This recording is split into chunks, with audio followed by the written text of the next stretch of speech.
in their sweetheart. And Mayor Bloomberg used to say everything is a teachable moment, no matter what happened in the classroom. So once Johnny was strangling Jimmy to death, I'm changing their names to protect, they're not very innocent, but I'm changing their name. So he was strangling him to death, and he goes, "He choked me terrible!" I said, "Stop. You're using your adverbs incorrectly. He choked you terribly." And we never got money for supplies. We had to use our own money, so I had to bring in my own scales when I was teaching measurement. So I brought in my bathroom scale, my Weight Watcher scale, and my cocaine scale. I'm only kidding.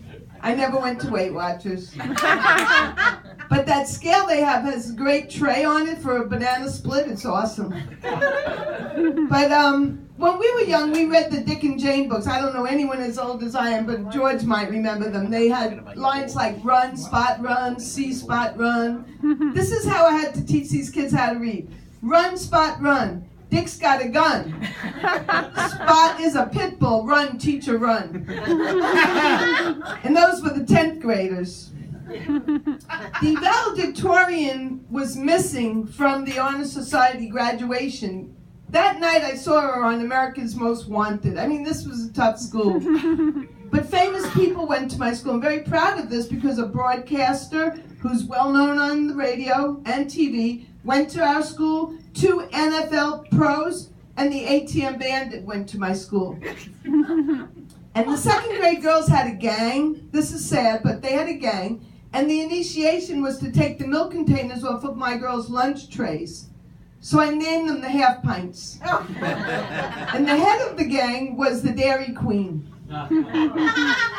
Later on Facebook, I see the Dairy Queen with her real name, and she's talking about how her boyfriend needs Viagra. Excuse me, Mr. Softy, I don't need to know your life story here.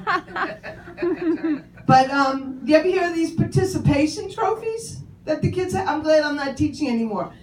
You don't have to accomplish much. You know about this because you're a teacher. But you win a trophy, you win an award. This reminds me of what I would have liked to have on my 2 honeymoons, because I was married twice. You know, not much was accomplished, but here you could have an award. And I'm not married anymore. I'll take her on my tour with me of Nyack, of all the clubs. But, so I was married twice. First I was married to a Jewish guy, and then I was married to a Chinese guy. So people say, what's the difference? There's really no difference. They're both cheap and they drive terribly. And we both have holidays where we have fish heads in soup. Yeah, we do. But we had 3 New Years when I was married to the Chinese guy because I'm Jewish. So first New Year you have is the Chinese New Year. The American New Year, you have a lot of fireworks. Then you have Chinese New Year and you have fireworks. But then you have Jewish New Year. Where are the fireworks? If you have my Aunt Esther's gefilte fish with a lot of horseradish, then you have fireworks. Because I'm getting older, I went to this, did you ever hear of Coachella? It's a rock festival. So I went to Woodstock. Was it 50 years ago now, Doug? I'm asking you. And then I went to Coachella. What a difference. I mean, at Woodstock, there was a tent. If you had a bad trip, you went in the tent. You know what the tent was for at Coachella? Depends. 3 people lost their virginity at Woodstock. 3 people lost their dentures at Coachella. Paul McCartney was singing, "Maybe I'm Amazed." Excuse me, Paul, I'm amazed that you could stand there and sing for 3 hours. I can't even do this for 15 minutes. I have to sit down. And then Bob Dylan. I mean, I paid $333 to be there, and Bob Dylan goes like this. "A hard rain's gonna fall," and then he wants us to sing a whole verse. No, Bob Dylan, you sing the verse to me. I paid the money. And then the Who, you know, when we were young, my parents used to go, "What? What?" Yeah, that's me. Who's playing next? I can't even hear the name of the band because I'm getting old and deaf. But that was wild because I don't know if any of you remember this, but it was a very famous part of the Woodstock movie when Arlo Guthrie says, "The freeway is closed, man.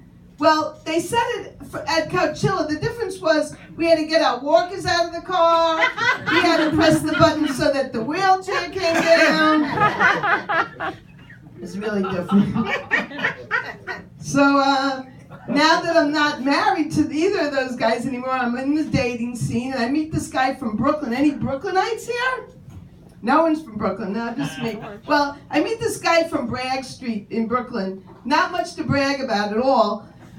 We're in the lobby of his building, and he presses the elevator to go up one flight. Excuse me, on your singles ad it said, loves long hikes. You know, they exaggerate. Went up one flight. And also it said, enjoys long romantic horse and buggy rides. Hello, you're not Amish, you live in Sheepshead Bay. Brooklyn. He's better off from the street around the corner from Bragg Street called Knapp Street. So I just want to say that when you get older, like me, you have to have a sense of humor. So instead of varicose veins, I have the Google roadmap to adventure. And this road takes you to the Sterling Forest. I'll break that down for you young ladies. You do the Brazilian and all, okay? I got the Silver Lake going on. And the other road takes you to the Dead Sea. And the last thing I want you to know about me, this is very personal, but I'm going to share it with all of you tonight. I'm losing my hair, but I know where it's going. It's going to my knuckles. Thank you very much.